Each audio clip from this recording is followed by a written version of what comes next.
Alright YouTube, it's time for the Occult video 115, the Occult Symbolism of Polanski's Ninth Gate, a topic which I've alluded to before. I actually wrote a short piece on it and rolled it over into one of my longer, sort of compilational works, I think a couple of years ago. I will be releasing it as a monographic work in the future. I'll do a little bit more in-depth regarding it, but essentially it's as follows. This movie is highly symbolic. Critics hated it largely. They thought it was slow-paced, somewhat boring, and indeed, it contains relatively little of the standard side of horror. It is more of an ambient, slow-paced movie. That's sort of the point. Now, I'm no fan of Polanski, because of course Polanski is one of these Epstein-style perverts and so forth. But this is a talented movie. It was well made. I enjoy it. In fact, it's one of my favorite movies, along with Brotherhood of the Wolf and a few others. So I'm just going to go through the 5 main archetypes that are actually detailed in this movie because it's an important statement to make. The 5 characters that concern us are as follows. First, there's Boris Balkan, the sort of wealthy businessman slash collector of occult editions. I identify this character as representing theistic Satanism.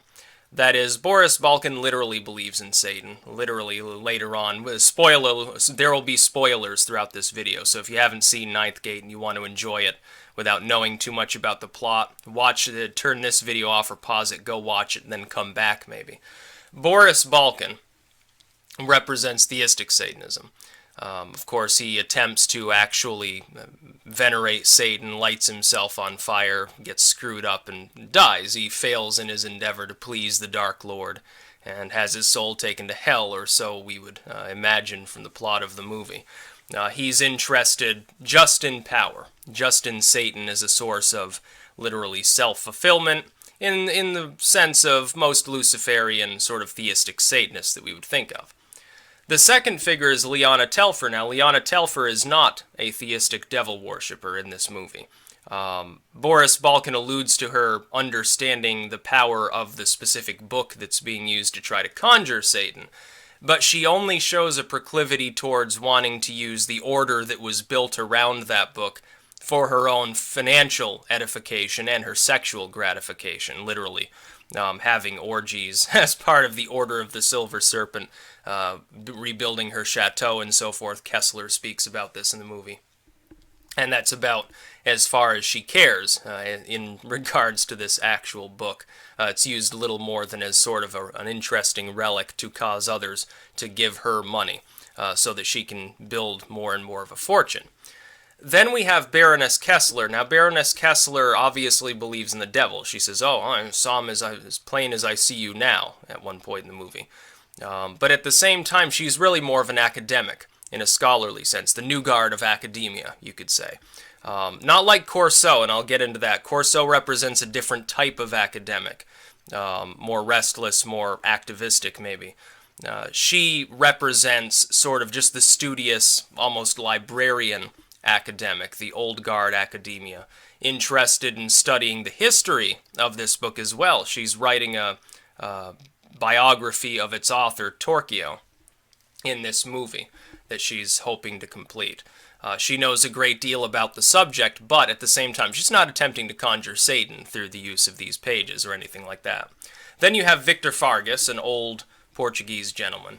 He represents the old guard, you could say bibliophiles slash academics slash sort of the treasure hunters of maybe the Victorian or Edwardian era. And this is alluded to in more ways than one. The very imagery is a stark contrast from the other characters who tend to be quite wealthy, other than Corso himself, who's, we imagine, fairly well off, considering the amount that he's probably making doing what he's doing, but at the same time not, truly rich. Fargas is old money. The sort of mansion that you see in the movie that he's inhabiting, he sold off many of his own goods to maintain what's left of his fortune. He says old families are like something, they wither and die. I can't remember the exact word that he uses. And he represents people who are interested in the arcane, interested in the spiritual, not because they're theists, not because they're even necessarily truly academically inclined, as Kessler would be, towards this material, but because they collect these things as purely interesting relics of a prior age. You would think of some of the archaeologists and so forth. In the Victorian era, people brought back all sorts of stuff, mummy powder, or jewelry, or sculptures, whatever it happened to be, and they decorated with them. They thought they were interesting. There was something to talk about with the guests in polite society. That's really why they had them.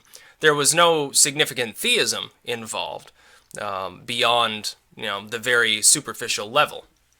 Now, Dean Corso represents the more restless side of academia.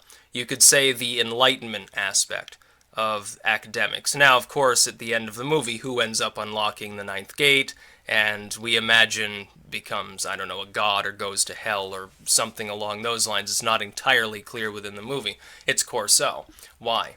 He starts out this movie only interested in money and research, literally just studying books. He happens to be good about them. He happens to be knowledgeable. He's more interested in the money that comes with it, but he's very knowledgeable about these subjects in a general sense. He's also willing to go to any lengths to get what he wants. Now, what he originally wants is money. Towards the end, he undergoes a sort of satanic transformation. What he now wants is to actually discover the truth behind this book. Balkan dies, Kessler dies, Telfer dies, Fargus dies. Everyone else is dead. It's he who prevails. Now, the unnamed girl, as she's literally referred to in the credits as just the girl, a French actress in this movie, represents, it appears, Lilith, or possibly the whore of Babylon, or something of that nature. The inference is that Corso, in fornicating with her, is, I guess, giving birth to the Antichrist, or something like that.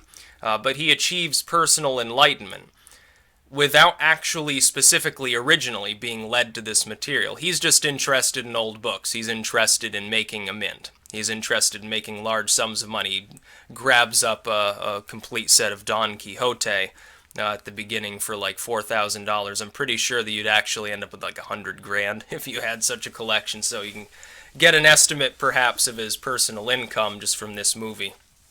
Although he smokes like a chimney and drinks like a fish throughout the entire movie, so much of that personal fortune is probably wasted, let's face it. But Dean Corso is the academic, the restless academic, the sort of person who will stab you in the back. Balkan refers to this early in the movie. And that's what allows him to proceed. Now, this is actually the truth of the occult. The occult relies upon you must be knowledgeable. You must seek knowledge. It doesn't matter. The argument over theism and atheism and all of these other things matters very little, but you have to be driven. You have to be ambitious to the point within the occult so that it's almost like an addiction to you. It will drive you mad if you try to forestall it. You end up getting drawn deeper and deeper into the occult until you can't escape from it. Now, the Christian, of course, like zealot or something, they'd say, oh, well, then Satan's drawing you into their power. Now, I don't personally believe in that. My own statement on it is, some of us, a very slim minority of the population of the world, are inclined towards it anyway. We can't escape it. It's destiny, it's fate, it's demons, whatever it happens to be, but it's also fulfilling. It's something interesting. It's a deep desire. It's like some people have a deep desire for other things. Somebody really likes pickles. They're going to keep eating pickles. I know, perhaps a lame example. There are people, though, in the world that are sort of the Corso mentality. They may not even have any specific interest in the occult beyond solely their ability to capitalize upon it in some other way. When they get deeper into it, when they realize how edifying it can be, I fall into this category, they get stuck in it. Not stuck in a bad way, like, oh, no, I've been enslaved by Satan, no, help me, Jesus, or some crap like that. More stuck in it as in, it's so interesting, so vast, and there are so many things there to glean from it. That why would you want to get unstuck from it, honestly? So there are theistic devil worshippers in this world. Now, I've sparred with them before. I have no problem with somebody who believes in a literal Satan, whether they venerate this figure or not. But they're not going to attain enlightenment, even if they stress enlightenment as their very ideology. The mere fact that they're going to bicker over minutia, over things like that, without actually trading in any of the subjects they're debating about is their Achilles heel. There are plenty of opportunists in the world. They're not even seeking enlightenment, so they're never going to find it. There are plenty of academics in the world, but they tend to be strictly secular in nature. And there are plenty of people who love to collect interesting occult relics. It's like I spoke of coetting. If you're just interested in collecting cool-looking books, especially of an occult nature, yeah, you should buy his books because they look interesting.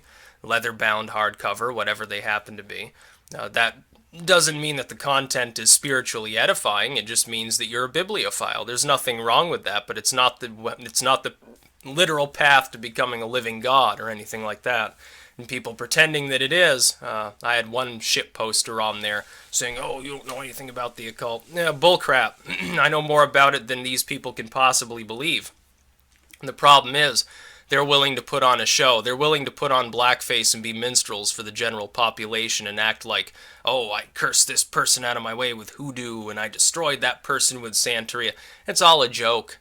That's a game. It's not even real.